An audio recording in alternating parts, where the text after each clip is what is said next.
Hello, hello. Can you hear me?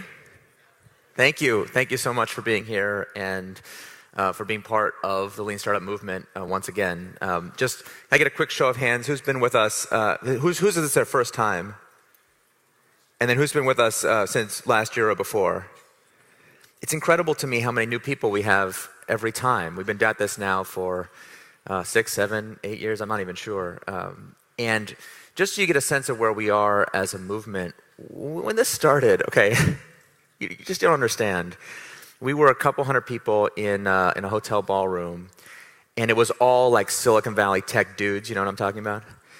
And we were going to fight the man, and it had like a real revolutionary fervor to it that we were going to take over the world. And we didn't really have that much of a plan for what would happen if we did in fact win that fight.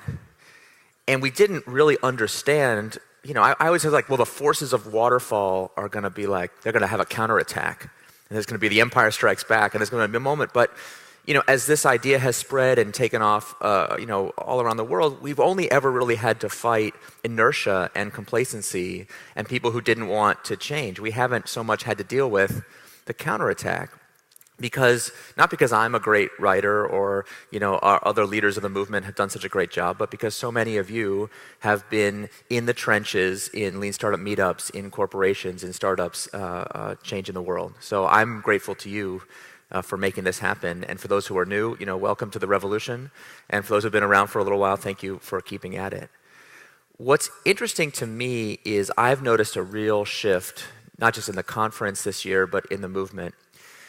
You got to understand that when we first started talking about Lean Startup, about pivots, about MVPs, about the idea that we could get better at entrepreneurship as a discipline, we could actually improve our practice by being more scientific, by giving terminology to common ideas in Silicon Valley, to come from moving away from an apprenticeship model to more of a managerial model of innovation.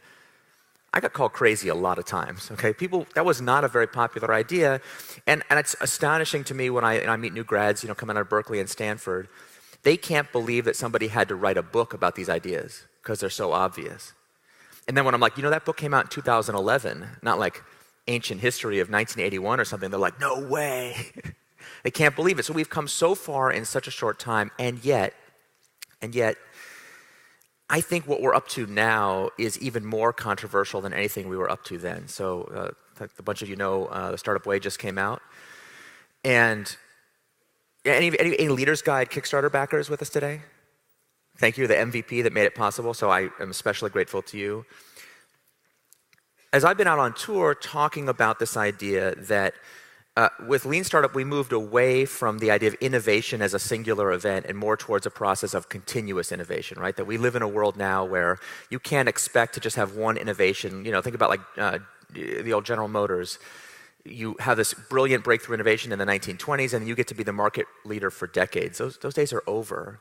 By the time a new idea, you know, achieves product market fit, there's like 25 global competitors copying it that very day. So we have to be thinking about how do we always be sustaining our innovation into the next and the next and the next generation.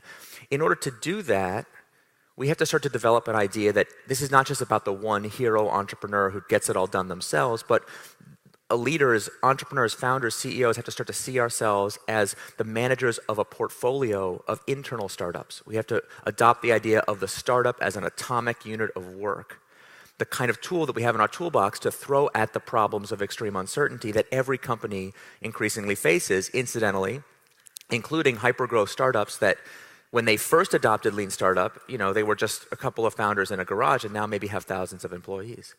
Well, if we're going to have continuous innovation and these internal startups running around our organization, anyone ever notice that entrepreneurs are not the easiest people to manage?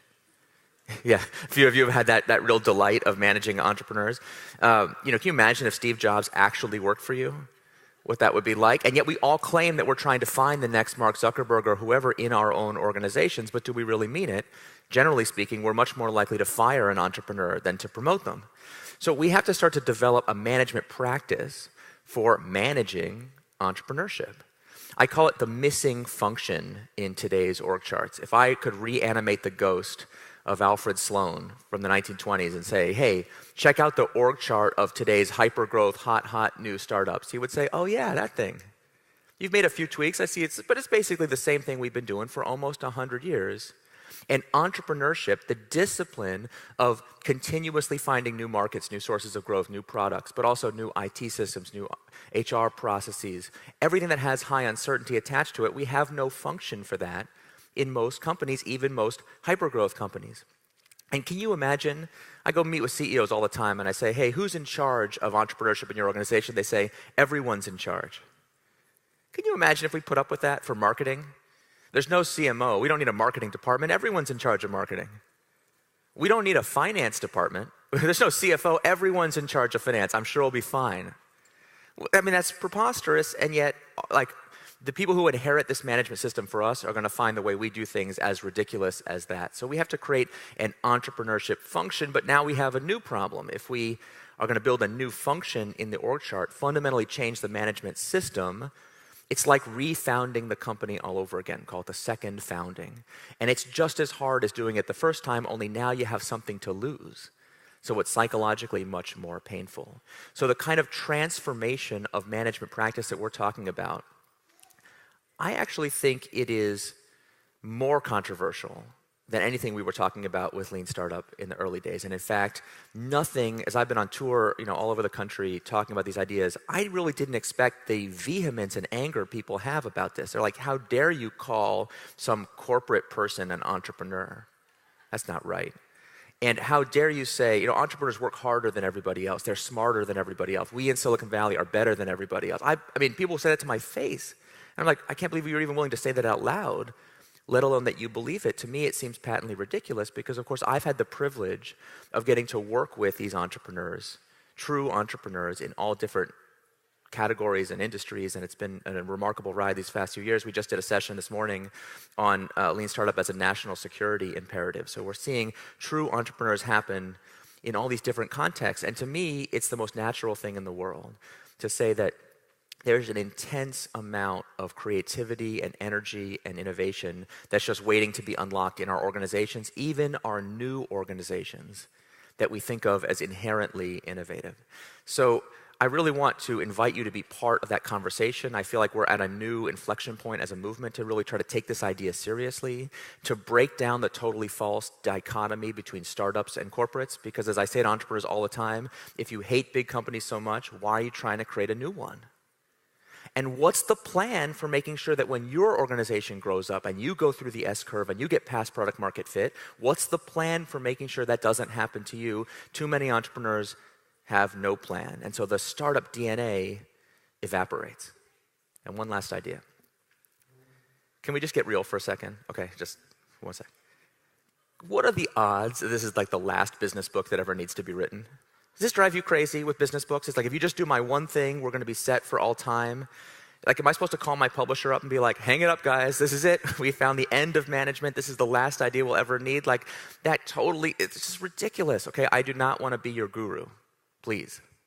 I'm of the Peter Drucker school. He said, people call me a guru because they can't spell charlatan.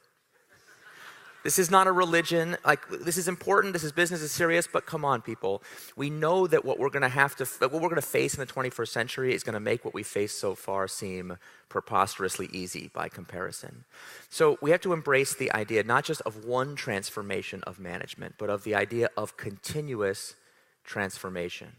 We have to build the first ever management system that contains within it the seeds of its own evolution. That is the task to which we are called, and to which everyone here, all of you as attendees, all of our staff and incredible volunteers, we are all dedicated to that mission together. So I want to thank you very much for being here.